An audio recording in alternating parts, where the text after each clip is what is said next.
Hello friends, very good morning. Welcome back to my YouTube channel. आज मैं अपने channel के बारे में आपसे कुछ बातें शेयर करूंगी।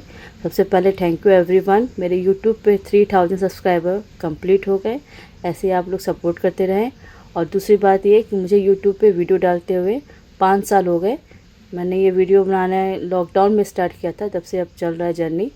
और थैंक यू। ऐसे ही मैं वीडियो डालती रहती हूँ।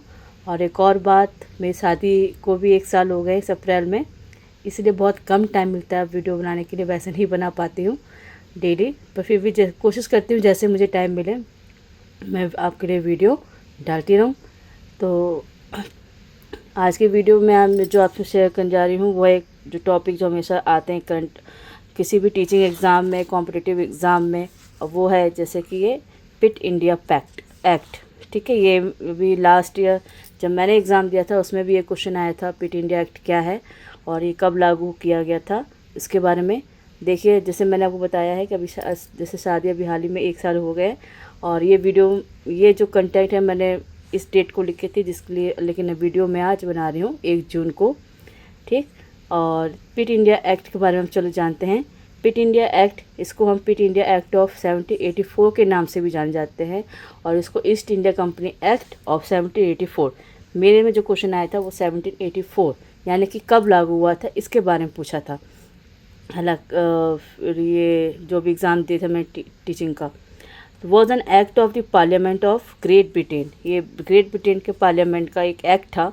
इसमें यह था कि address the short coming of the east India company act 1772 by bringing the east India company rule in India under the control of British government. इस एक्ट में ये इसके बारे में बताया गया कि जो ईस्ट इंडिया कंपनी एक्ट जो 1772 में इंडिया आई थी रूल करने के लिए under the control of British government, उसकी क्या कमियां थी उसको सुधारने के लिए, शॉर्ट कमिंग। ठीक है, उसके लिए ये बात हुआ था। इट वॉज सक्सेसफुली, ये एक्ट उस वक्त बहुत ही सक्सेसफुल रहा ब्रिटिश का।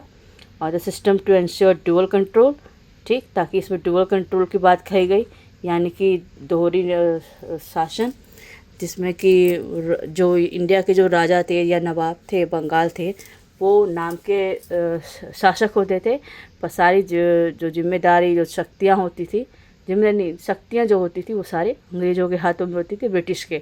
और सिर्फ जिम्मेदारी जिसको जो था वो था वहाँ के शासक के ऊपर। यही था डुअल कंट्रोल। तो इसमें डुअल कंट्रोल निश्चित किया गया, including the east India company and the British government.